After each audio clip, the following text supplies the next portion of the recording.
Amber, what has you waking up excited today? Hello, and good morning. Well, since I moved back home to Denver, every night I can feel my mind consolidating all of the memories that I had since I left.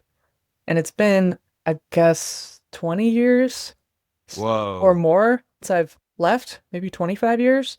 I have every night just these dreams, and it's really fun. Yeah, they're all architecture-based dreams, so I have an architecture-based storage mechanism. There is a version of New York that my brain generated when I was 6 that is not based on the real New York at all. It's like Hot Wheels race car type. When I was little, my mom said, New York City streets are complicated.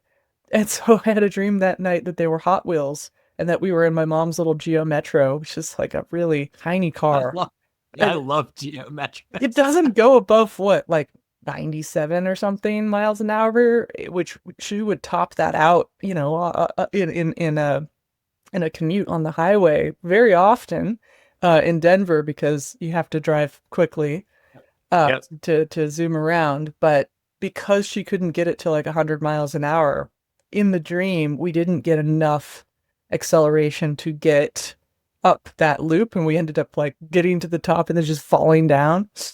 That was very scary. Thankfully, I woke up before we crash landed on top of ourselves. But last night, I had this dream about this secret organization. They had basically bought this land, and the land was for sale. So I was touring the land and doing a little conference on the land. And the land was listed for like $2 million, which is absolutely incorrect. It was like a group zone, so there were like dormitories and bunk beds, and then there was a beautiful like kind of chateau zone, absolutely gorgeous, and like these nice little gardens. And then on the plaque, it said, Claude Shannon was part of this, and like all of these amazing people. This is where they would hang out for the summer for like 1 to 3 months to discuss, and that's why they produce so much amazing things. And then, I saw Steve Case on there, which is the founder of AOL, which, okay, we have the same last name. There's a lot of cases. But I always thought, oh, that's so cool. Like, what do cases do? And you look them up, it's like introduce Aristotelian thought to Queen Elizabeth, hang out with Virginia Woolf and be Virginia Woolf's mentor, make a weird CD-ROM laden marketing for AOL that your parents can still use because it doesn't change. And the rest are musicians. Cool. It's part of my brain starting to create its own dopamine again, because for a while I was just not able to create it for a while. And so it's Mm. kind of like the enzyme car wash that my mind goes through at night when I wake up and I've had one of these weird dreams. It's like there's enough memory consolidation. If you used to watch your computer defragmenting, there's enough Yeah. that I wake up and it's like your memories have been organized and now you can think clearer. Yeah. So that's something I was excited about this morning. And for Yeah, that's fantastic. Oh my God.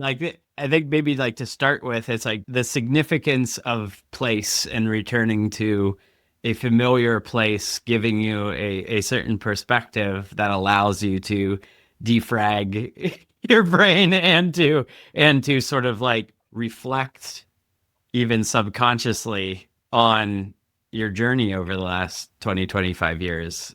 Can you like speak to like the importance of coming back to a place that is like familiar and like what that unlocks for you? I was hanging out trying to find the place to live because I had been in Portland, Oregon. I had lived in Boston. I had lived in Wyoming. I'd spent a lot of time in the Bay Area. Which country should I live in? What am I doing? So I ended up in New York City for a while, and then upstate New York at this group house where out of the top floor of the group house, you could see a beautiful view of the mountain range out there. Yeah. Uh, Yeah, not the Rockies, but the like the Hudson Valley. It's a beautiful area I out remember the there. Hudson Valley. It was the Adirondacks. It was, Mhm. and so I was looking out there and I was like, oh, I love the winter. This is great. I love the fall. I love the spring. I didn't hang out there in summer because it's so humid.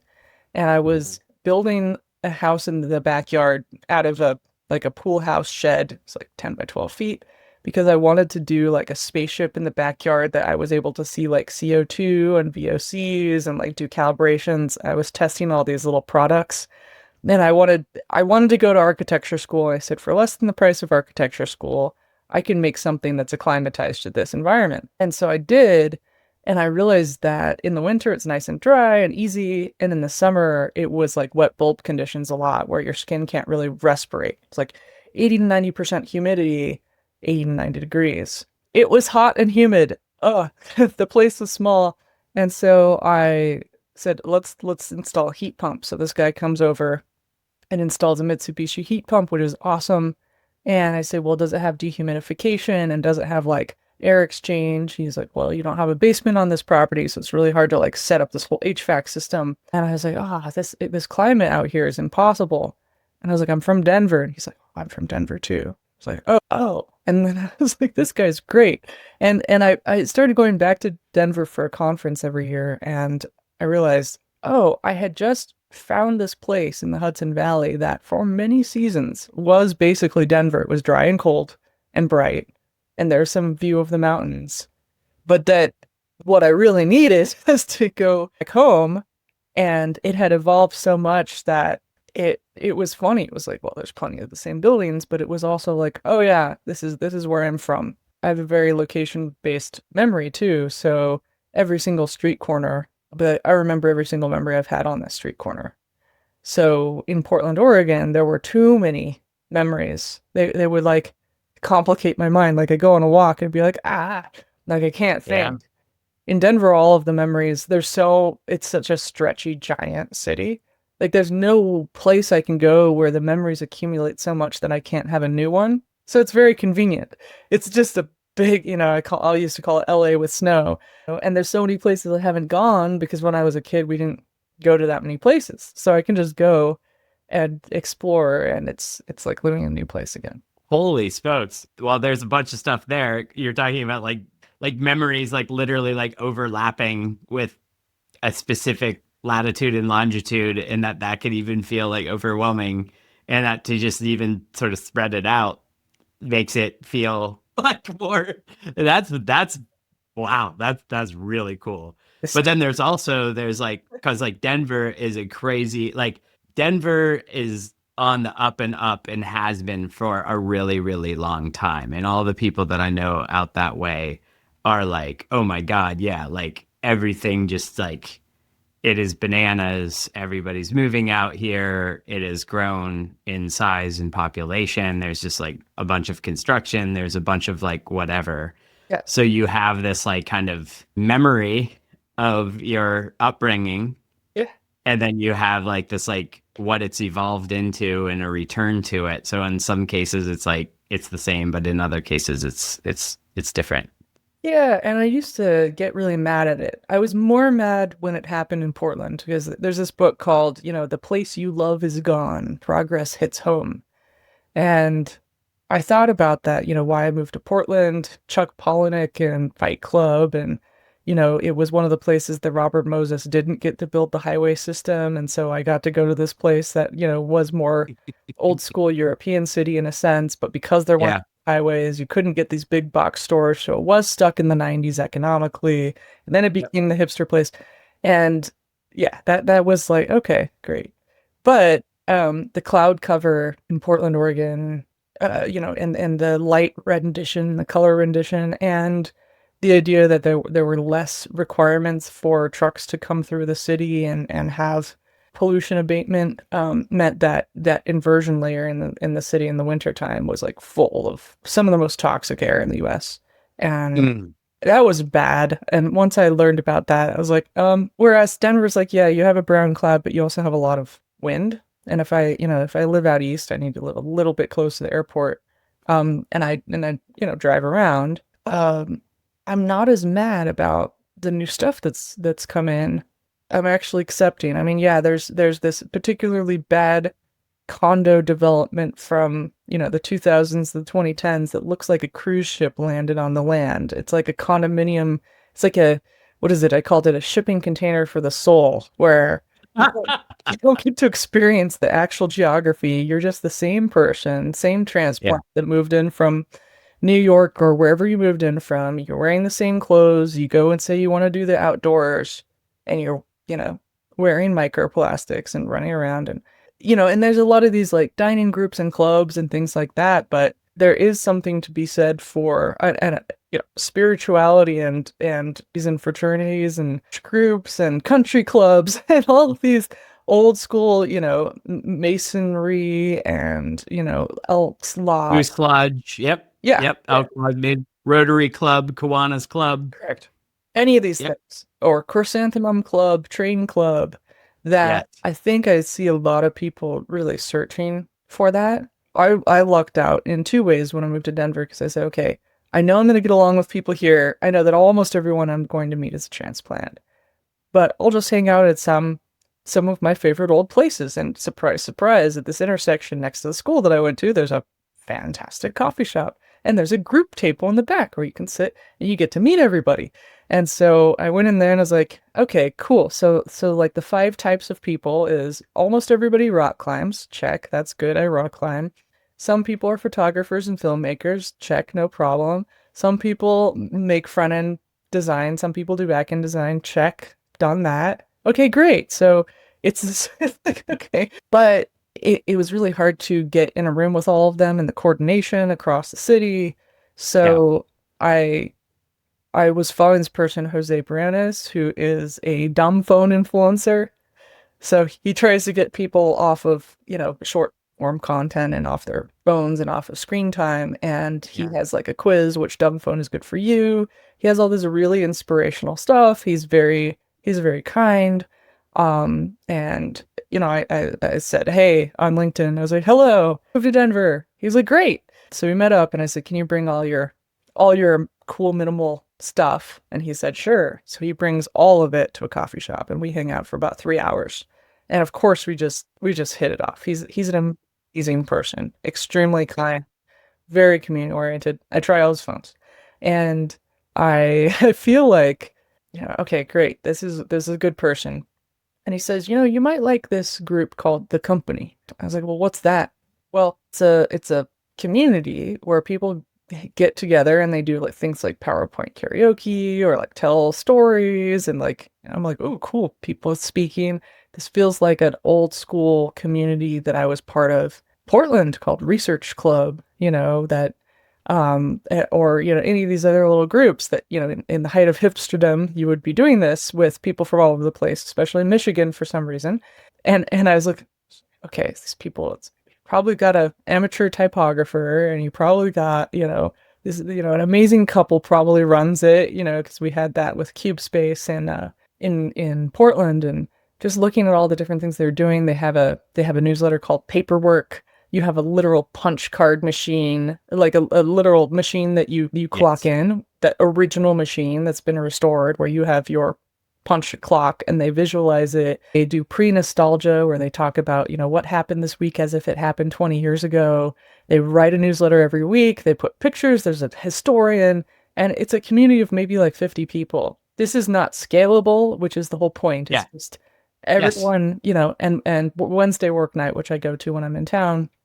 You do Pomodoro time things, and you use this very cute thing called Time Timer, which I'm dressed up to match today. So, oh my God, that's beautiful. That is absolutely beautiful. Yeah. So this is, one of the, I started looking around at different products, like how can we have products that are delightful, like products from the 90s and 2000s that you can also rely on, that are fun to reteach people how to make great tech. And so I made this thing, which is the very first standard about how much attention the product takes. It has attention, peripheral attention, durability, light, sound, and materials. And that's how I met Jose Brianes, because I'm not a dumb phone influencer, but a let's make good tech influencer or whatever. I don't know what that even means, but a calm tech influencer. So I walk into the space and there's time timers everywhere. There's different kinds of time timers. There's also this one with a whiteboard that you can write your tasks on, which is exciting. There's big ones, there's small ones, there's mini ones, there's an app that you can put. Anyway, so I went to the work night and I just bring my most boring work. And then we have passing periods in between where we can talk to each other, and then periods where you don't. And then if you show up around 3 p.m., there's recess. We go to the park and like play on the playground. And it's something that I wanted to do such a long time ago. I had little plans for it. I was like, we're gonna have this thing that's part office, part playground where we can go. And so I'm really excited about that community because it's, it's tongue in cheek, but you have all of these people who really care, and there's Yes. oneness. And oh Yes. man, everyone's background's very different, which is also Yes. lovely. It's Yes. really a fraternal organization in a sense, and those are supposed to be small. You can have chapters around the world, Yeah. but you're Yes. supposed to be small. And this idea of Yeah. scaling into, I don't know what these bigger things are, but like, it's like, because I get these ads on Instagram. It's like, have you just moved to Denver? Well, yes, of course. You can see my location has changed from my account. Well, Sure. join this special meetup where you paid $2,000 and then you can go to special dinners. And I was like, and they let everybody in. That's the thing. They're like, do you have two thousand Sure. Yeah. dollars? Yeah. You got the money, honey. I got the time. And they're so, they're run by somebody who doesn't care, and they're trying to scale. I'm like, Yep. did you get venture capital? Like, what? Why Yep. does the Chrysanthemum Club need venture capital? No, that's the Yep. point, is that it's just Yep. supposed to be enjoyable to be around, and it should be your voluntary community. Like my aunt died, and we had the funeral at the Presbyterian church where my grandma always volunteered. I mean, the church is a volunteer, and wow, is Yep. that church nice. It's an Yep. older building, but they did a renovation, and there's like a little shop in the basement where like the Boy Scouts hang out and learn how to build stuff, and there's like a little fair that they had. And I talked to with the tech guy, and he's like a really really smart guy who's retired, and he's like, yeah, I could just do my mechanical engineering for fun down here, you know?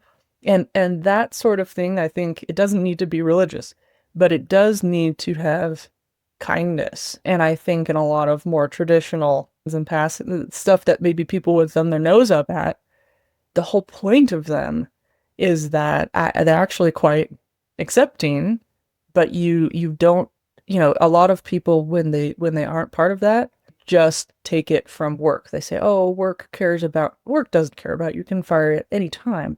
But if you don't have that, you don't really have a community, because you could go in and be like, I don't have a job, or I need this and this. And someone will say, well, no problem. Or like, I went in there and I was like, I just moved in. I need a rug. And someone's like, well, this guy that I used to know, he died and I got all of his rugs. I'd be happy to provide rugs for you. Come over and see them.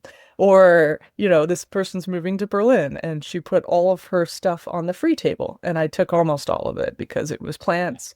So to me, this is something I keep seeing. I was doing some stuff in crypto for a while, and everyone was trying to make these DAOs, these decentralized autonomous organizations. And I'm like, Mm. you're trying to make a community.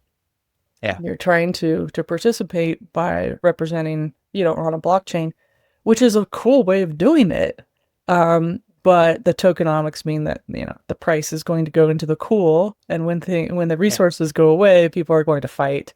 So if, you could have membership dues, you could do Toastmasters, like the one where you practice how to speak. You could do all these things, but it's better when it's small. Yep. Small is beautiful. Like 15 to 50 people won't get bigger than that. Multiple layers of participation. Some people participate a little and they can pay, and some people participate a lot and they don't have to pay as much, right? And Yep. so, Yep. and it's like $5 to go to the work night. So if I go to 4 a month, that's $20 a month for a community. And Yes. if I have a close up, like the membership to have a free every activity is like 20. I mean, it's a really nice thing. So, I'm excited about that a lot. And that I freaking love it. So I want to play some things back to you because I think that you're touching on a whole bunch of things that is exactly where my head is precisely, which is namely around sort of like the design and qualities of effective communities. And one, you're hitting on the need for community and this just giant hole that I think everyone feels, whether they know it explicitly or not. But all of those church basements, all of those moose lodges, all of those social clubs, all of those bowling leagues, all of those things have been eroded over the course of decades. certainly in America, but really everywhere. That the design of physical spaces have affordances and facilitate community or don't. And there's a lot there. There is a counterbalance to the kind of let's go all in on work and have work provide all of my needs as a human being, and to, in a little kind of punk rock way, do some things to reclaim some real authentic community, and that this doesn't need to be anything more than just interesting people getting together and being present with one another and being just even frankly around one another. And that there is like this real moment to maybe reflect on that and say, what's that for? Because if it's the $2,000 a year membership and what we're really trying to scale is like maximizing profit, well, that is going to run counter to what communities actually need and like the real needs of human beings, right? Why are people getting together? To what end? There's a lot you can do when you get some interesting people together that are not trying to maximize profits for shareholders or whatever, but it's just more like, oh, let's actually like have a creative place where people can be with one another, bounce ideas off each other. And you use the word explicitly, and I love this idea of recess, to play with one another, to do whatever you want. I mean, it's an interesting notion where we got this idea that like there's this abstraction and we need to scale and people need to make a bunch of money, where you really just need to feed your soul.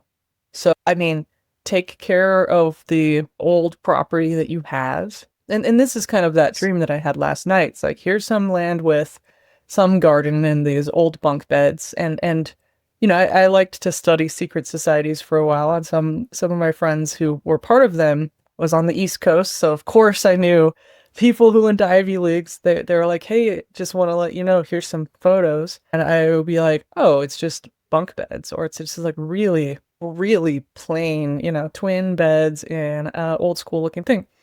And that was the point. It was you either have a membership to something really fancy and the people at the place all are away from each other, or you're all kind of at the same level and it's your minds that are interesting. I mean, everybody does it a different way, but it's like, you know, the problem is, you know, if you don't optimize, then, you know, BlackRock can't profit off of your, you know, it's hard because you could pay $2,000 a year for a community, but if you get sick or hurt, to say, well, sorry, you didn't pay your membership dues, bye. Yeah. You won't be able to call them up, you know, some guy based in Atlanta, Georgia, who's running the whole thing and say, hey, I'm really having trouble with X. And then be like, okay. You know, you can just see, like, when I called up, because of course I'm going to try calling these places up. It was like, this person was reading a script. Yep. And it was like, how do you do that? Where do you get your soul from? Or is your soul a substitute? And it's, you know, you can have it. The other thing is like, how do you behave in these spaces? And I would call it, you know, tolerance and joy. The company is like, people hug each other when they come in. They go, yeah, when you complete a task. Yeah. There's a celebration of each other that it's just positive. It's not toxic positivity. It's actually just like, we're excited. And it's genuine.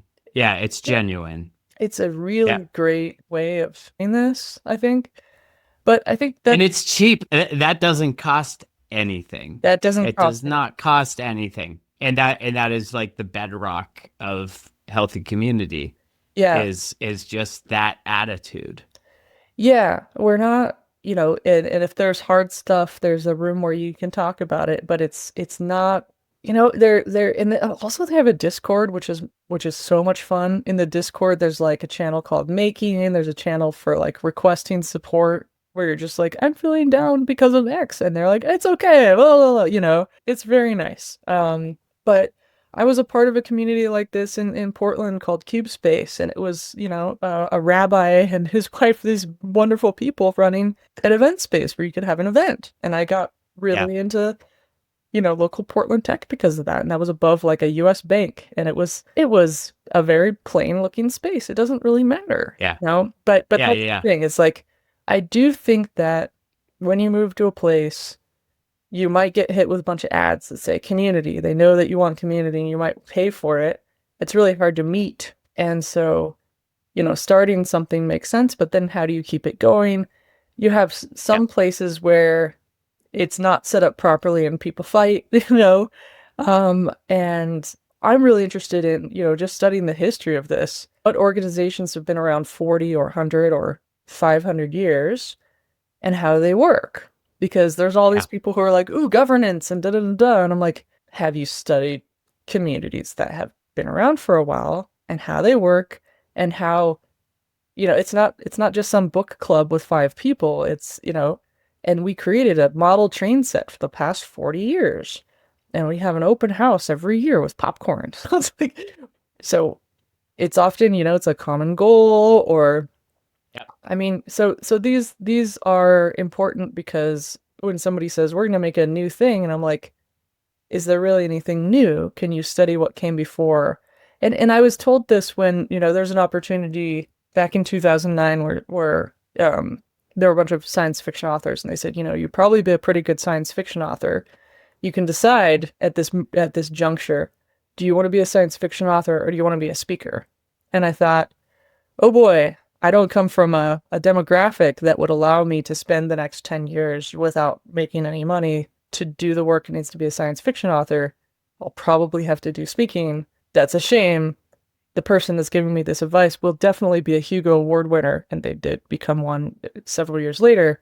But they were telling me that you go to the science fiction writing workshop, and there's this one person that you learn it from, and you read these 4 volumes in order to get in the workshop called, The Road to Science Fiction, where science fiction is all about telling the next part of the story, but you need to know the history in order to write the next chapter. Yeah. And I think a lot of these, successful schools on the East Coast, that's what they're teaching you. They're teaching you history, social science and all these things. Like, a lawyer very often is a history undergrad so that Yeah. you can do things better. And I think that's this thing that people miss in tech and communities and things like that is that Yeah. you don't Yeah. learn the past and you don't understand what you could do. So, the Yes. people that started the company did come from a religious background, and they applied a lot of the best things that they learned to make this one. And it was kind of the Yeah. same with, Cube Space with this couple that were Jewish. It's really about having a very long in the past that you can really rely on, and that the people Yeah. in the space don't need to follow that specific thing. You just need to enjoy the space. And Yes. I think because the space is not always beautiful or exclusive or anything, you have voluntary contribution. You don't have people Yeah. saying, I want to be at this very fancy space to look good, but I'm not going to make any connections because no, everyone's here just to look. Some of the big, expensive clubs that are very about what they are, they're people are joining them not for the correct reason. So oftentimes, it was some of the conferences that I run, it's like Cyborg Camp, for instance. We don't try to make it fancy. We try to put it in February so that people aren't trying to get in, and there's still like a big wait list, and it sells out very fast.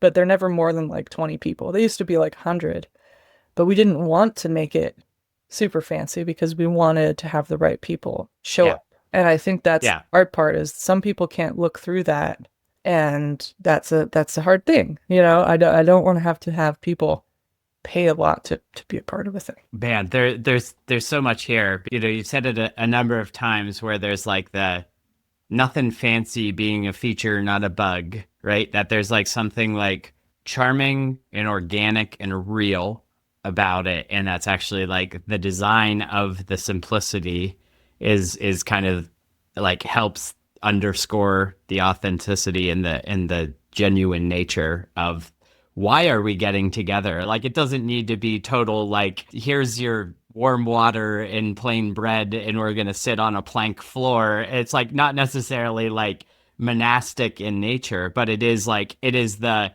all of that other stuff, the conference swag as just crap that just like ends up sort of accumulating as, you know, you've been on conferences and stuff for a long time. It's like, I got drawers full of it, you know what I mean? And it's like, is that really? Is that really like what we're doing here? Picking at the history for a bit. And I think a lot of whenever I hear you talk about history and studying history about groups and communities that have been around for a long time and that there's a lot of things to learn from them, I think that that's just like very, very astute. You tie it into when you look at the longevity of those communities, what you're really doing is saying, what are these durable ideas, these enduring ideas, or these things that best align with our human nature, right? Which is we are designed, we have evolved to be group creatures, group animals. We are designed to have ways of dealing with conflict and dealing with like, no, we're too big, we got to split into multiple groups now and stuff like that. So it's like you kind of like these things and the things that you're sort of describing in your community, which are like more like secular in nature, right, are kind of like maybe sort of like stripping off maybe that kind of like supernatural aspect of it and just kind of getting to the donuts after mass kind of approach to it. And it's not a knock on religion, but it's like when you see like sort of the statistics around church in decline and religious communities in decline, it's not being replaced by anything.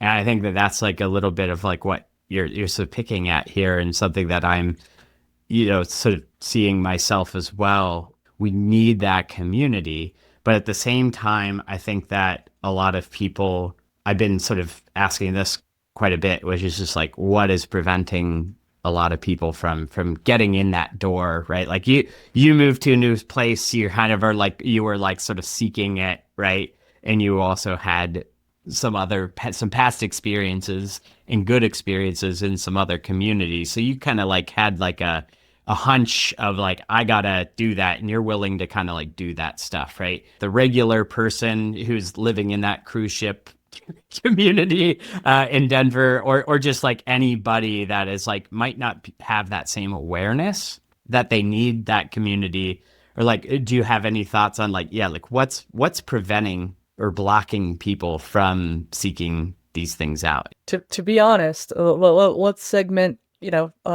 people into 4 different types for this, just to be overt. There are the people that they're in such a tight situation where their value is associated with making money, and it's prestige based, and they can't stop to think, because they would have to sit there with themselves about anything other than that. They've already invested a lot in that, so it's about looking good, it's about being seen. And so they're going to be in those nice condos, they're going to be on the dating apps, they're going to try to match. And then there's the kind of artist type people that inherently have the community because they're artists. And so they already know how to make these systems. And those systems are extremely exclusive, because either you need to have very strong aesthetics or a certain way of acting, and then you have, the more upper class kind of trust fund kid communities, which overlap with a bit of the artist communities, where there are a lot of tiny little signals that you can tell whether somebody's in the same social class, and those are unspoken. So that there's all community there.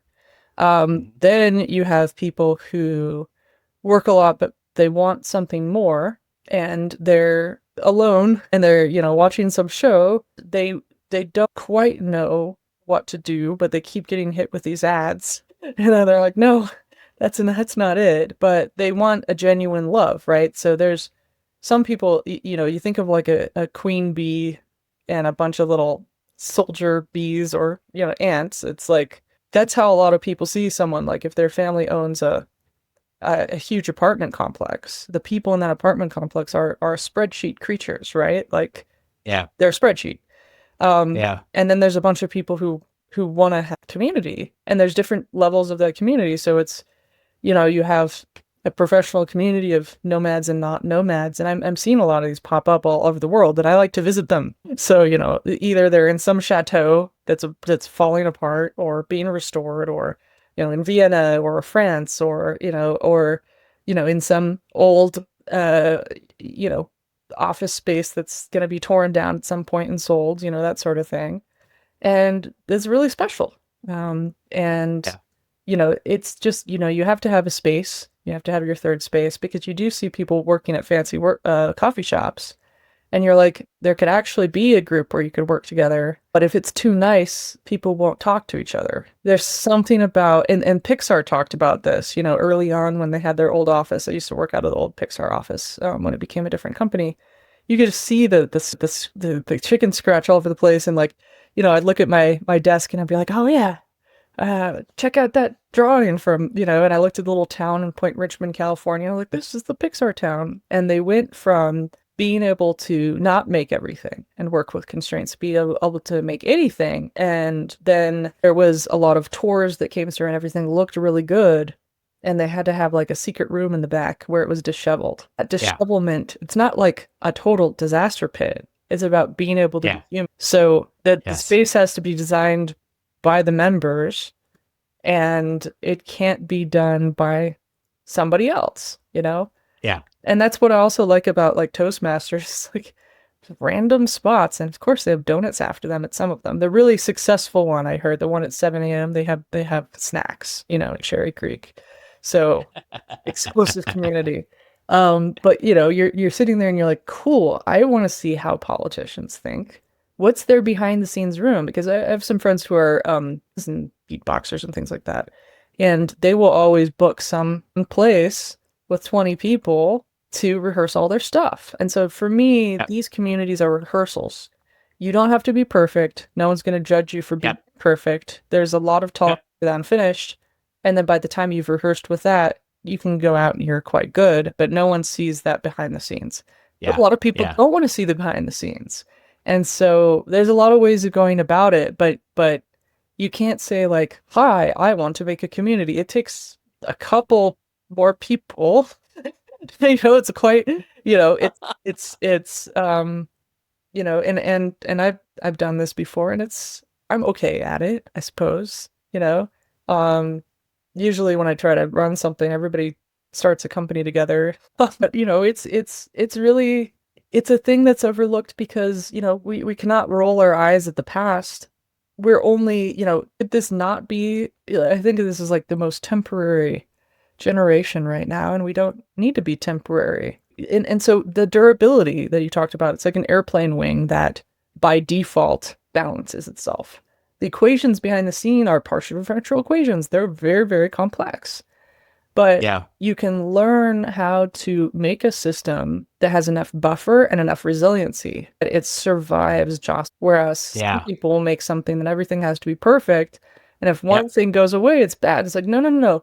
You need to have, gradients, buffer, gumminess, robustness, all of these little things, suspension. You need to have suspension so you can go over some speed bumps.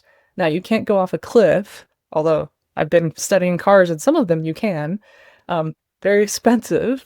But there's so many different ways of considering how to do this that, it's the love buffer is very good. What does that mean? It's care. But you can't really buy that. In the same way. You can't have someone volunteer their time. It's kind of like a teacher that's volunteering their time to buy their own supplies for their students because they want to have their students be better. Or, one of my favorite teachers, Kevin Lindauer, like worked at a wealthy school and a low income school at the same time so that he could teach us. And he cared. And he was very smart, and he made a big impact on our lives. And so, there's so many options, I think, for how to do this well, but without stopping and considering, why do I want to do this thing? it doesn't work as much. And maybe I want to do that a little bit with Calm Tech Institute. Like maybe I want this group of people to have community around making products that aren't the thing with the bells and whistles, that are durable and are long term, that are in a sense middle class, this buffer system between poverty and extreme wealth, so that it's more resilient, right? So for me, resiliency is like you have a wetland at the edge of Florida, and when a hurricane comes in, it doesn't hurt stuff as much. But if you put a bunch of concrete up, when the hurricane comes, it hurts a lot more. So how do you apply these gradient softeners all over the place so that the waves coming in get diffused in a way that people can handle them? And this is something, I would like to write about it and just go around the world and find all these systems, because in the past, when people were in small tribes, you would die out if you didn't figure this stuff out. And a lot of tribes, 1,000 years where they're like, this worked. Like my favorite was just going around the American Southwest with my parents, and we would stop at these random places on reservations and just listen to people. And I remember sitting there for 2 hours and this guy was telling us about these things. And then we got like a little tape at the gift shop about, Coyote, the Coyote trickster. And I was reading it, and I was also reading all the Greek thought at the same time with like the gods and the goddesses. I was like, okay, gods and goddesses are like the Kardashians. Got it. They're very fancy. But then you had like coyote and rabbit and bear. And I was like, aha, this is like Jungian archetypes, like 72 Jungian archetypes or horoscopes or anything like that.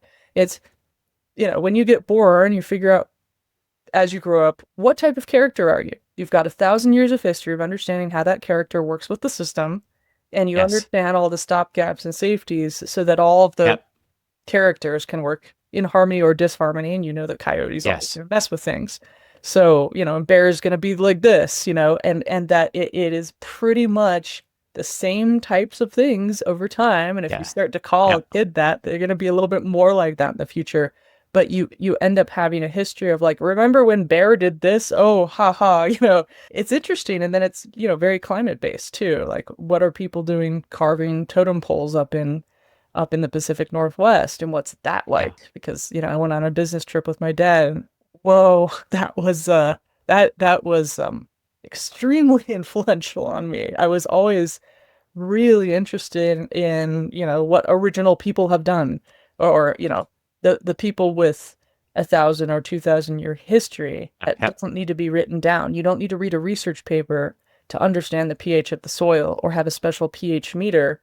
You can plant an indicator plant at age 5 and know exactly whether the soil is ready to plant something.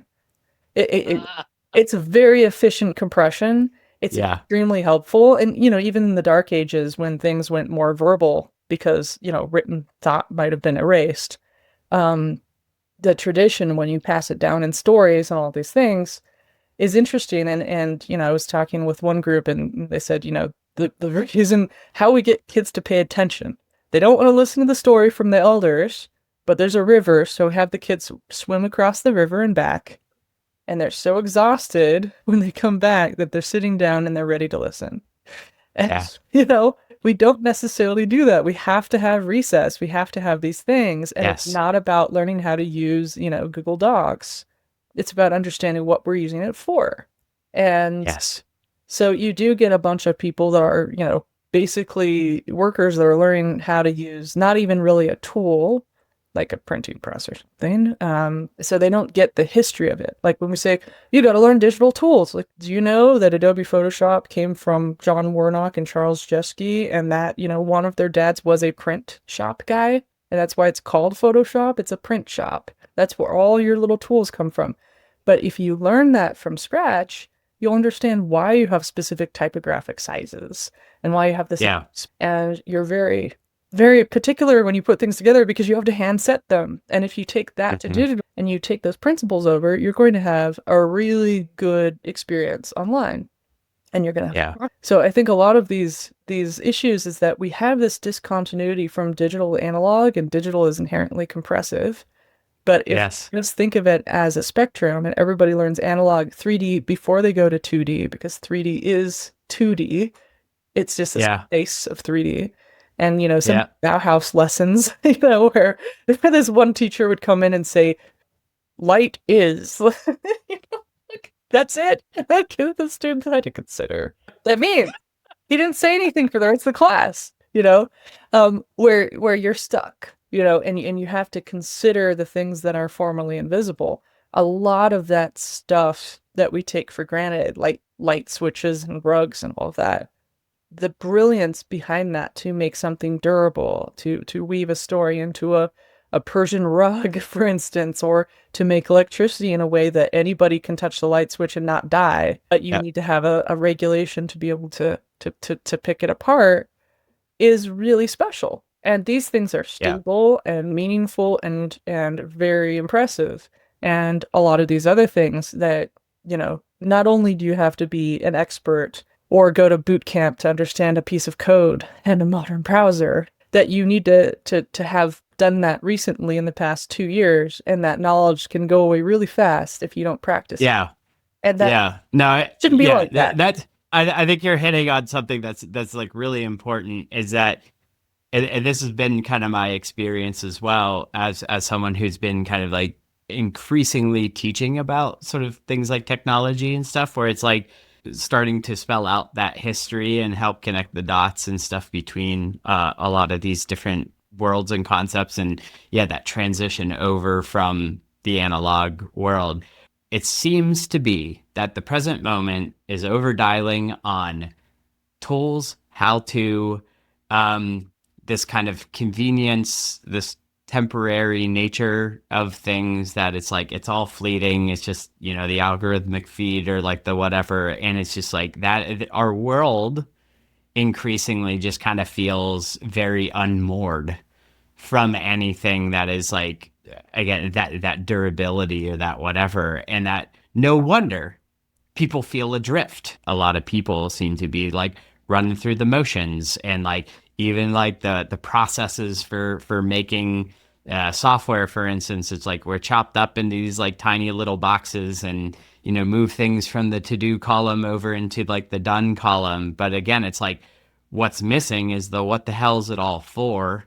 Yeah. And like what are we actually like doing? What are we actually like building? What are like moral foundations of all of this stuff? There's no time, there's no space, there's no value in analyzing any of that stuff. So a lot of people just I think are feeling like they're like it does get into the whole kind of Fight Club stuff where it's like yeah, you're in the apartment with like the catalog like superimposed with like the prices of all like the things and a lot of people are just like I guess that this is life. I'm like running through. Yeah. I'm going through the motions. I'm building some stuff. I'm like doing stuff. We got the cold shower. We got the real look in the mirror for a while, and then all of a sudden now it's like it feels like the pendulum's like swinging back, or like the zeitgeist right now. It's like back to this kind of like let's talk about efficiency, let's talk about scale, let's talk about like whatever, and let's talk about this stuff and through this very, very, very myopic lens. Yeah, there's a lot in there. I think there's a law of conservation of effort. No matter what, you need to use the same amount. So if you're using AI, for instance, you need to use the same amount. You end up doing more work, unless you really understand what you're doing. And so if you're already an expert, like then you need to edit or prep it or whatever. But because it's kind of a companion, you can feel like you're not alone when you're doing it. So it's very helpful for an empty page. It really depends on how you approach it. But I also think it's interesting to think, because we're more efficient, we have more time. It feels like because we're more efficient, we have less time, but it really just means that stuff like a gas expands to fill every available crevice. Whereas I like to go on road trips where, 3 hours out of town, I realize I didn't need to do any of those things. It didn't really matter. Most of the things that I was trying to make myself busy with, it's like, there aren't that many things that I need to do.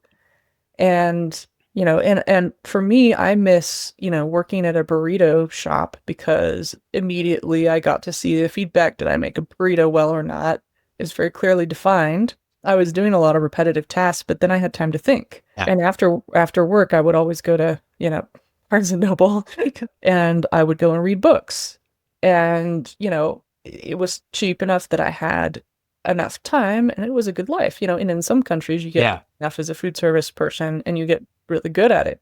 I've also noticed on planes, there are some flight staff that make everything pretty silly, and they've been working there for 30 years. And it's the difference, it's like they make it silly because it makes it easier for everybody. Yes.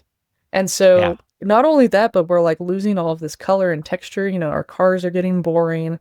Everything looks the same. Everything's compressed because it's easier to sell. It doesn't seem like things are actually efficient. It seems that they're temporary, and I'm hoping we'll get more of a revenge of the real, because it's not reasonable. Like one of my friends was telling me, he was taking me to the airport one day. He was saying, if you look at a loop, an electrical loop on a circuit board, and you need, electricity go through and complete the loop, but you keep adding an amount that you need to push through the loop, you have more and more that you need.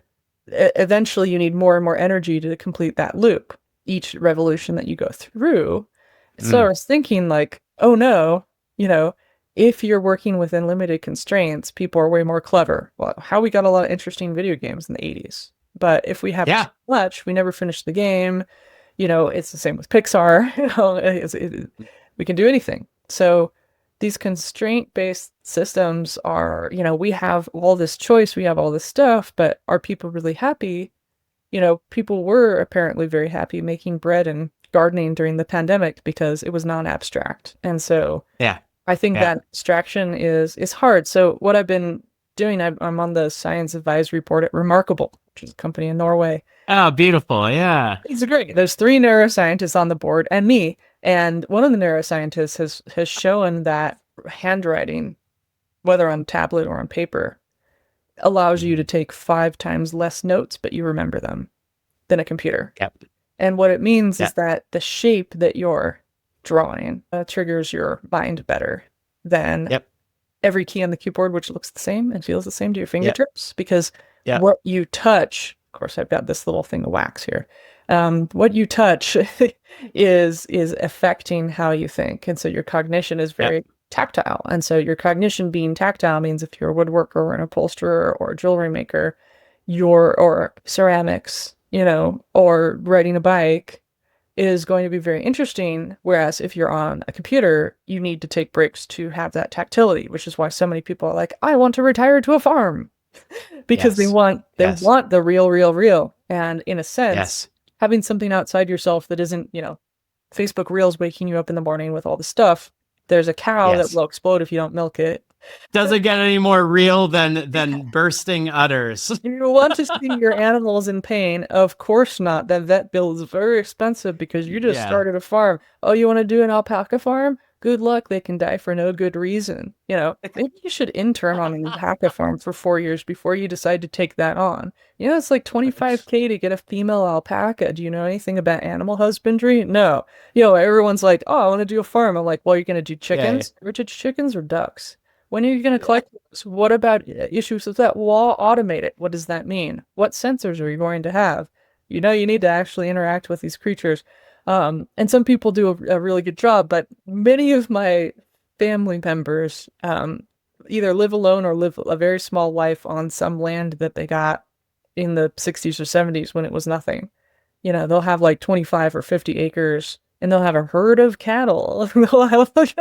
And the nonverbal communication that you get to have with animals, it's a very different situation. I mean, my mom's cousin has 5 dogs, and you have a dog. Yeah. Is it a Frenchie? He is, yeah. Nice. I could tell by the ears.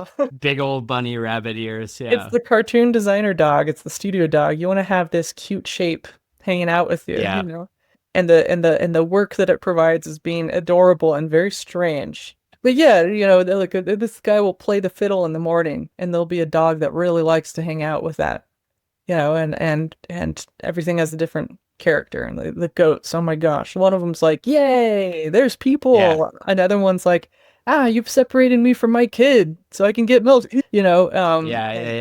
But it's so cyclical. Every morning you've got to do this stuff and you get tired. You're not sitting there in the same way. And that's not to romanticize it. Like, farming itself is getting consolidated, so you Yeah, can't yeah, yeah, really do that. But and that was the norm of everybody, and it was really hard. I'm not, but I try to yeah, tell people, I'm like, maybe you should practice first. Maybe you should ease into it. You really need like $20 million now to get a farm. Like it's not like, yeah, and because you're gonna have to figure out, and like if you want to make it profitable, either you need to make organic biodynamic wine for part of the time, and then you need to have that be a wedding venue for the other part of the time to yeah, subsidize the ability to make that wine because it's not yeah, yielding the yeah, amount that the industry competes with. Um, yeah, it's just practical, right? But then it's like, I don't know. I keep seeing this sort of thing where, you have people that are very physical in their jobs and they want to watch a screen at night. You have people that are very screen in their jobs and they want to rock climb, and it makes a lot of sense that we really just need a mix. And yeah, yeah. and Yes, and one of size course. doesn't. But like Well, that shouldn't be super revolutionary. But but at it the same is. time, It's but it so is. But it revolutionary. absolutely is. I think that that's like what has been really fascinating about now these generations of people who have grown up with screens, who have grown up with this being not just like I had the Apple II computers and Oregon Trail or whatever in my school, and it was like one class, or like one time a week or something like that, right? For a while, and now it's just like, yeah, like these things are here all the time, and they're designed to be interacted with and engaged with at all times, and a lot of us, it's just that's the current, and that means that the time on screens and the time like dealing in these very kind of abstracted things, including the people who create this stuff, right? Like you were saying earlier about like punching on the keyboard. It's like that's a proxy, that's an abstraction to like the action, like yeah, milking a cow or milking a goat or whatever. And it's like there is something really interesting at like what happens and what atrophies when we sort of spend more time in those worlds, and that desire, whether people are like actually going to make a farm or not, but the desire to do that and that instinct and that want to sort of have something tangible and tactical, like something real and direct, to counter those abstractions, like makes perfect sense. And there's something else you said that I think is really fascinating, because my wife was a jewelry maker, and is now almost through her arts therapy degree. There's the mechanical or this kind of multi-sensory sort of thing, and how that basically like kind of like approach to learning and understanding and expressing and stuff like that is at the very base of like arts therapy, right? Like this is like what this stuff is that it's very, very difficult to just be like, I feel sad. And you can say that. And like we could believe you. But it's like, that's like simply like one dimension, right? But whenever you're able to like embody that, whether that's through music, through clay, through drawing, through whatever, and especially for it's like, or I feel mad. There's different artistic mediums that have different affordances that are good for getting that stuff out. You feel bad? Here's a big old ball of clay. Beat Yeah. the shit out of this thing. You know what I mean?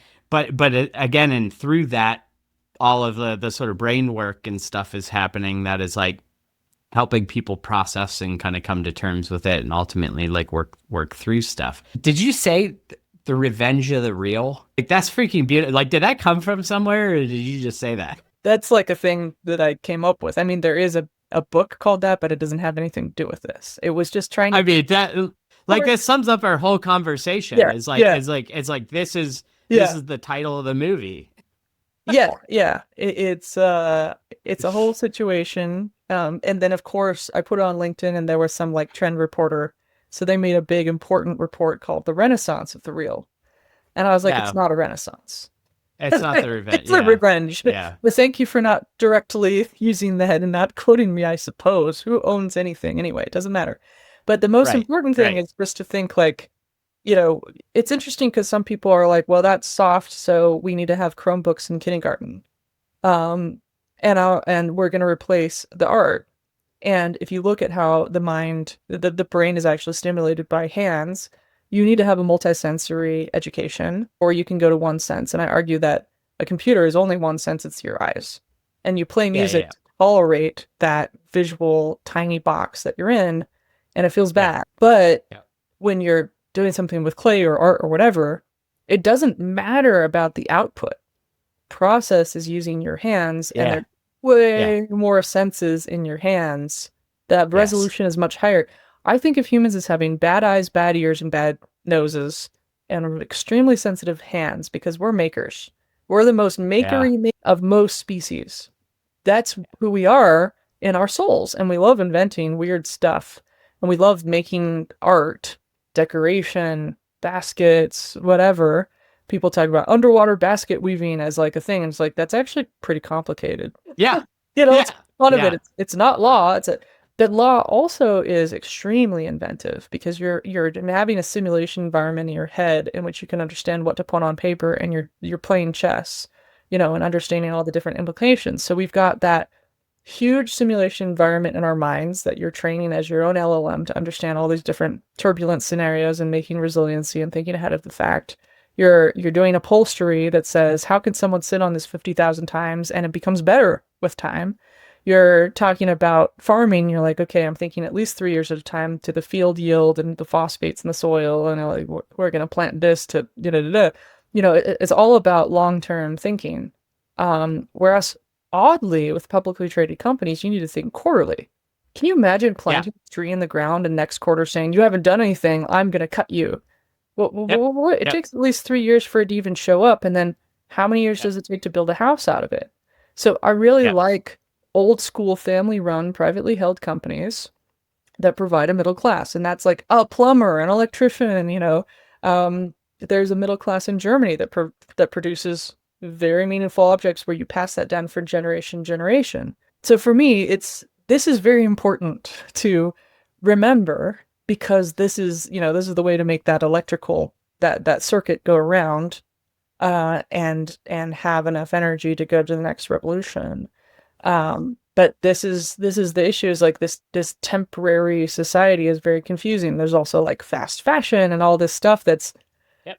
polluting water supplies. Like people didn't have this many clothes, and they respected them more, and they repaired them. Yep. And we could say, well, those people were poor and we should be able to have something new every year. And it's like, we don't need to pretend that we're the upper class from the 1500s. Just, it's not about that. It's Yeah. about, but that's the thing. It's like, we've gotten to a sense where we have this low impulse control, and that's getting eroded so that stuff can make money. But if these things weren't super publicly held, and not everything was that, we'd have a different situation. We wouldn't have ad-based social networks that intermediate our experience of reality.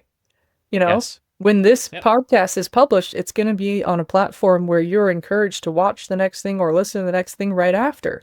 And where would it be located that didn't have that? The radio, Mhm. and then there's still ads on the radio, but at least they're kind of funny. A lot of them are local in the past. Oh So, my God. Yeah. Yeah. you can actually Local go to that. radio ads are chef's kiss of They're great. that. It's It went beautiful. from Yeah. local to global, and globalization for a while, really interesting in the 90s, but I don't know. I don't know what's going to happen, but I think, the revenge of the real is interesting, and we'll see it at the edges, and it won't draw a lot of attention to itself because it doesn't need to. Yeah.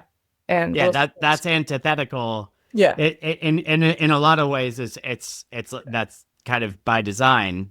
I think that what I do get fascinated by is that encouraging realness, authenticity, our abundance, whether that's capital, whether that's technology, whether that's whatever, at promoting real. And I think that there is a way to design it in such a way that you're able to encourage that, and to just like, it's yep, here's the space. So I'm in Pittsburgh, right? There's a lot of old churches. There's a lot of old buildings, right? We used to be a city of 1 million people. I think we're down to like 250, 300,000 people, right? So there's like a lot of, spaces Yep. that have been sitting and underutilized for a long time and whatever. And so when you think about, the potential for that stuff, a lot of it really is just that sweat equity or that like whatever to sort of get something operational once again. And I think there's a digital corollary to that. I think that there are like a lot of things that you can do to facilitate better spaces and to use this amazing technology that we're using to talk right now to facilitate that stuff. Right? Again, it all boils down to, again, like what's it all for? And I think that you're 100% right that like a quarterly, attitude and talking about, return on investment and sort of that stuff is, runs counter to what the world needs. Cause again, it all comes out to, well, what's all that for? Right? Like, cause there is a need to have businesses. There is a need to have like this stuff isn't necessarily like fundamentally messed up.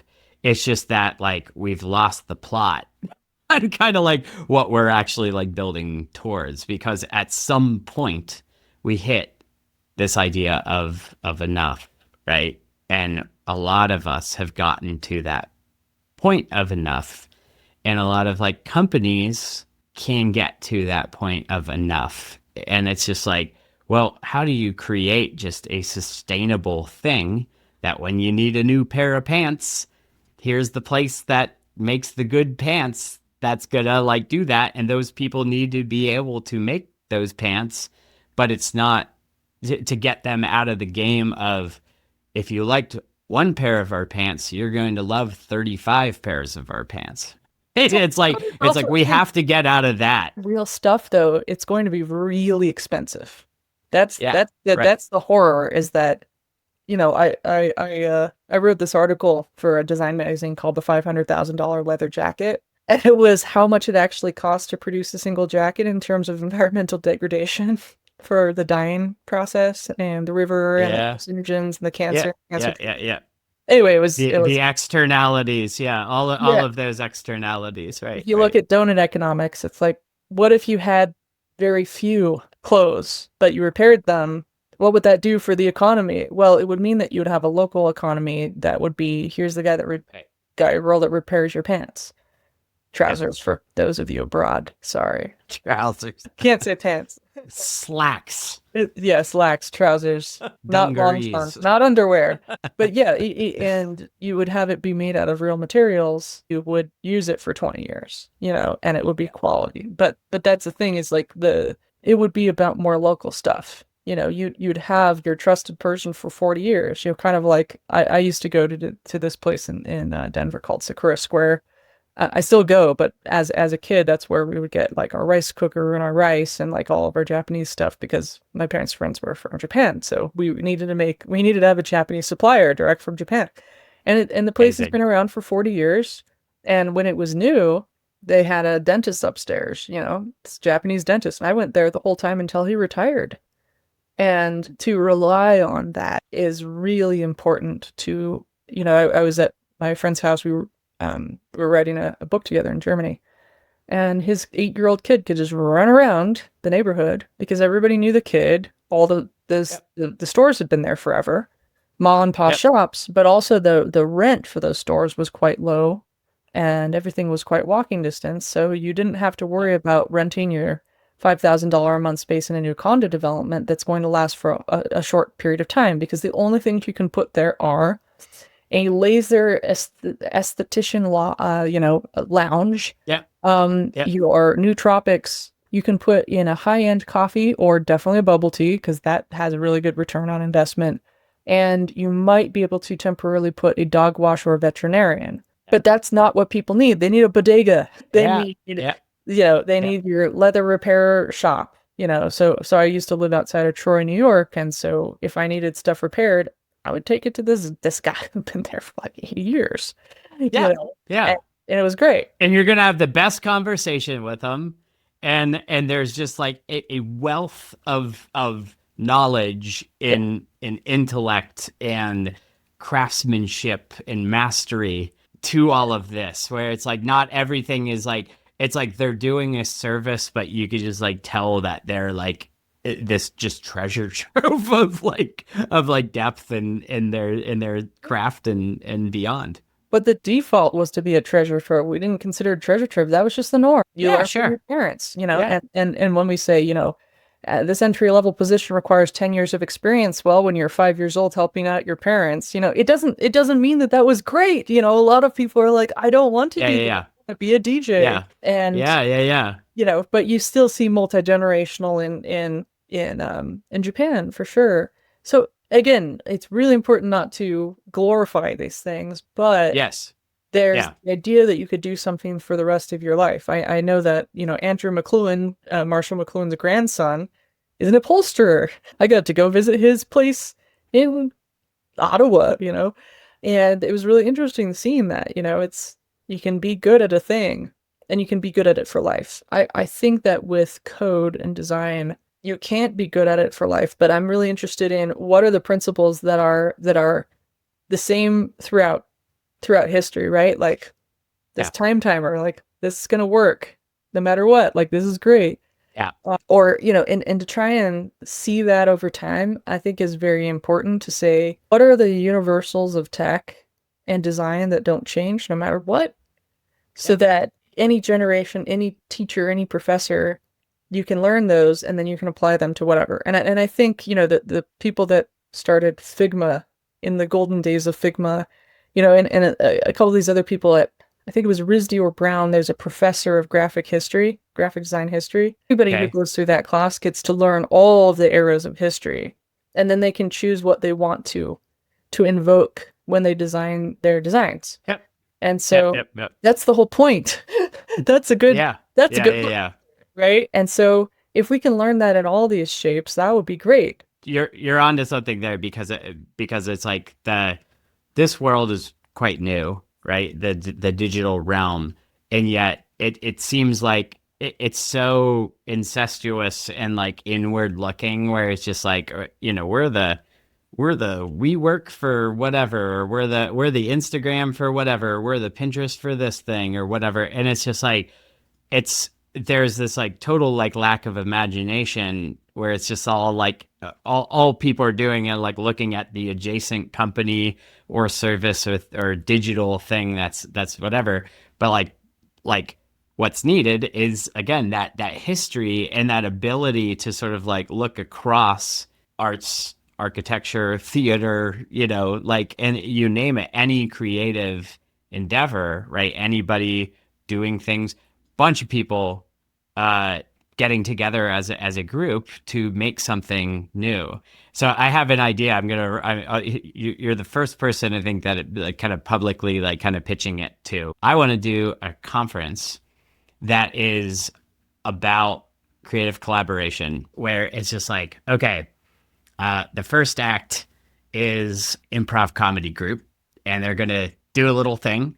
And then we're going to talk about, and then they're going to sort of talk about how they collaborate and how they know it's working, and when they get stuck and what they do about it.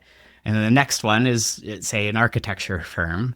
You get all the different disciplines involved in that, and then they do a little sort of show and tell, and then they talk about their collaborative process and what works and what doesn't. And the next one, you get the jazz group in there, the jazz quartet, to do their thing and talk about collaboration and when it's working and when it's not. And basically over the course of, you know, a day or two or whatever, you get this like kind of cross section of the world's creative disciplines, kind of swapping notes on how they get things done together. Whoa, that sounds great. And then there should be a third day where people actually make stuff together.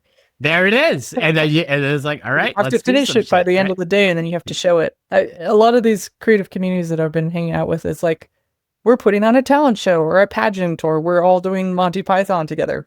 And then by the end of the day, it's like, wait, everybody memorized their lines? How is that? Yeah, and it's really good. What did you do?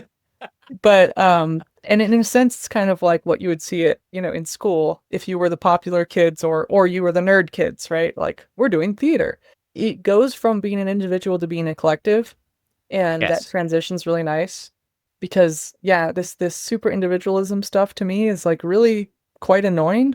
Like the main character energy stuff, I mean, it's nice, but it's also like you're turning the world into a video game. Plus one aura, plus one this, minus aura. Like, it becomes very difficult to see long term when video games are only programmed to last for 40 to 60 hours before runtime in real life, like, or some of them are huge massive multiplayer games where you're thinking about how you're leveling up everything, but you're not leveling up your blacksmithing tools, you're leveling up your armor, and I see Yeah. like clothing is Yeah. armor and this is this and like followers is this, where Yeah. in a very early presentation I used to call it like we're just spreadsheet animals and spreadsheet games, plus one follower, minus follower, and a different ranking game.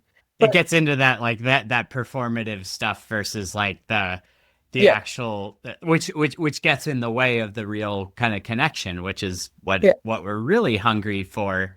which you And don't I need think that to that's show, you know. yeah, you don't need to quantify that. You just need to feel it. You need to live it. And it's whenever you come away from a meal or from a show or from any activity and you go, man, that was good. It's like that was like satisfying. Like I'm glad I hung out with my friend. Like we had like a great time. It's that satisfaction at a very soul level that you can only feel. Yeah, Like you can't properly put that into words, but you know it when you feel it. And there is really something to this kind of revenge of the real to kind of get people back to that outcome, which is wildly more, I think, sort of satisfying and healthy compared to the weird treadmills that we've been discussing. Yeah. yeah. Well, yeah, that's the thing is, maybe we should call this podcast episode "The Revenge of the Real." Oh, I love it. I love it. We got it right there in the in the episode. We'll make the highlight reel for it and spray it out and like that's the other funny thing, and we kind of talked about this before we started recording, is just like it's like this really is about just like having these conversations. It's like the whole mechanics of like productizing this, or like don't get me wrong, I love a good, like a lot of times like branding and like identity and like doing like that stuff is like a great way, calm technology and like you need the buzzwords, and that stuff can kind of like carry these ideas like out into the world. And so I think that there is like real value in it, but at the same time, it is just like weird to have to do anything that like closely resembles, if you like, if I mhm. have to do a YouTube still, a big Yeah. I think the issue with the YouTube still, both of us. jeez of it. Yeah, we could just screen But I mean, cap that's the that. thing is, right, we have to have some meme, and then it has to be, it's very easy to take that word, Revenge of the Real, and turn it into something else. Like it already got commodified into a trend report. Like that was fast, right? Yep.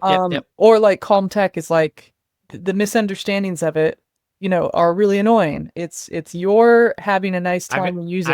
I've got atomic design, and I've seen that thing show up in so many bizarro PowerPoint presentations and just like all sorts of stuff. I've seen, atomic design in the blockchain, and I'm like it warps my mind, but it's like it's very fascinating because like it's there is really sort of something to that sort of social delivery and interpretation and game of telephone Yeah. at the end of the day. It's like, oh yeah, like you have the original meaning of what calm technology is, and then it's like, but at the end of the day, kind of like art, right? There's the initial intention of creating a song or a painting or whatever, but it's like really at the end of the day, it is not up to the creator to say like, no, this is how you should interpret it. Is people are going to interpret it and use it, but also perhaps even like weaponize it, right? So there's there's something there that has been kind of fascinating. I feel like since we last saw each other in person, we've kind of had our own buzzword journeys. Yeah. And I ended up having to trademark mine because there was a company that used it incorrectly and made a whole global campaign with it. I was like, just because you bought one of the companies listed on the Calm Tech website doesn't mean your entire company is Calm or you know what it is. Because as Cory Doctorow says, in shitification, right? Like things in shitify when they scale in some sense. But yeah, so now because there were so many people that are like, I'm Calm Tech and I do this. And I'm like, could you at least go through the training first to understand what it really is? Like it's about tactility, it's about raised dots on buttons so that you can use them in the dark. It's about material design. It's about not putting blue lights everywhere. Yeah. So then it was like, okay, you need a certification program to quantify this, to show people That's like amazing. this is verified, this is protected, this is trademarked.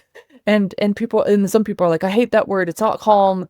What's that word? I'm like, is there a better word for it? Because I can't figure out one. Yeah. It doesn't really matter. It's that, or CTI certified. I don't care what it is. We need to have something that advocates for people to say, here is a product that you might be able to rely on for more than 2 years. But finding these companies that allow that are privately held is really hard. Who can resist the siren call of going public and getting a big chunk of cash out of the thing that you did as a founder? It's really hard. Especially if you have an investment banker as a friend, who's like, I'll take it public for you. Which is why I like, it's like I like these little Midwest companies like Time Timer. I love some of these emerging companies in Norway, as long as they don't go public or they don't raise too much money. It's almost impossible at this point. It's like scale very slowly. Well, who has the patience for that anymore? And so when I was looking at business models for standards bodies, it's like, okay, good housekeeping, seal of approval, that can last 100 years. What about Underwriter Laboratories, which started at the Chicago World's Fair as, in 1895 as a way to make sure that people installing stuff with the new thing called electricity wouldn't burn each other down because they're in a compact space. Yeah, that's cool. At that point, I feel like it's like Lion, the Witch, and the Wardrobe. Like the very first book, it's like there's the fog, and nobody knows what anything is. But if you read the whole series, you get what happened in the beginning becomes really big in the end. And it's like just thinking about people who make little small towns and cities is like, well, what do we name this street? And that becomes the big street later. And so it's about these little tiny decisions that you can make, and you have to make them somewhere. And I don't think any other kid that I've ever met would say, I want to make this, certification of quality stamp on the bottom of the product. But that's what I wanted as a kid. I would be playing with Sculpey clay and say, I want AP non-toxic certification. I want to make that. And no one's going to fund that. No one's going to say, I had someone that said, I'll give you $100K if you can automate it. And I said, you want me to make a clone of humans? A huge multi-sensory robot? Like that would cost $100 million. And really, we just need to have a dog who can smell for the, or you have an X-ray spectrometer. So the robot's going to sleep in a controlled environment and tell you whether it's tactily satisfying to use this product, or we could just have a human. But it was odd where it was like, what trend did you care about 10 years ago when AI wasn't a thing? Do you even remember the crash from 1987? Not that I remember it, I was one, but that it stumbles over its own ambitions and fails. It's not that it's inherently bad or good. It's that there's this idea that, a human is bad. Like when people say biobreak, and you have said that before, it was like, so you're going to take a break to be a human? How terrible that you might need to pee before we have this call for an hour and a half. Yeah. No. Are you a dog? This is great. I am that is the one thing, when you do enough work in as a consultant with kind of bigger companies, you end up internalizing some things. There's many things I've refused to let in, but I'm just been like, okay, you're all a little bit more buttoned up than me. I'm not going to just talk about bodily functions as openly. That's like people. They aren't buttoned up behind the scenes. No one really. Oh, totally. Yeah. It's my look. Like we're all putting on the play, but but I'm like, I'll be back in 5 minutes. like Yeah, sure. I say, I don't say bio break. I say I need to get some coffee. I need to get some coffee. I need That's to get some good. coffee. It's gonna be 5 I minutes. like that. Because I then like that. I don't have to. Gosh, it's these things where we're already at a reduction of complexity when we have this flat screen that we're trying to bring ourselves to life through. But honestly, if we have a phone call, there's actually more texture in that because it's auditory. Yeah, there's like a focusing effect almost. Yeah. Or I can take It's a a walk, and focus on your yes. thoughts more. I mean, you've noticed Yes, on yes, Rift yes. that my eyes are all over the place. Like it's really hard for me to look at the screen, even though thankfully behind you there's a lot of interesting stuff to look at, and you have a cool sweater, But like, like I did, I'm trying to just look around because my eyes need something else to look at because I want to focus on words. Anyway, I digress. But Yes. in wrap up of this podcast episode, we covered the revenge of the real. We covered the ability and the sadness that happens when you don't study the history of things. What people really want when they want community. The sadness that happens when we're abstract. The shipping container for the soul on how to reconnect with your local community. Why things don't scale and care doesn't scale either. What it means to be a human today. And bio breaks. Thanks for being here. Oh man, can you just do that for all of these? That's the mic drop. Let's do it. So last question though before we peel off because that's beautiful. Like the only other structured question for this podcast is what music do you want more people to know about? My friend Crystal Cortez, Quartez, now works at Meow Wolf, is a designer, experimental sound designer, underground musician, and has several albums, which you can listen to on Spotify or Bandcamp. I think it's really cool to listen to. It's beautiful. Really very articulate, very interesting music. Also for one of her shows, she did this altar of sound where if you lit a candle, it would trigger different soundscape. And she also did one with mirrors where you got close or far away from the sensor and that would trigger different sounds for the capstone course in the sound design program at PCC in Portland, where a lot of incredible sound designers came out of.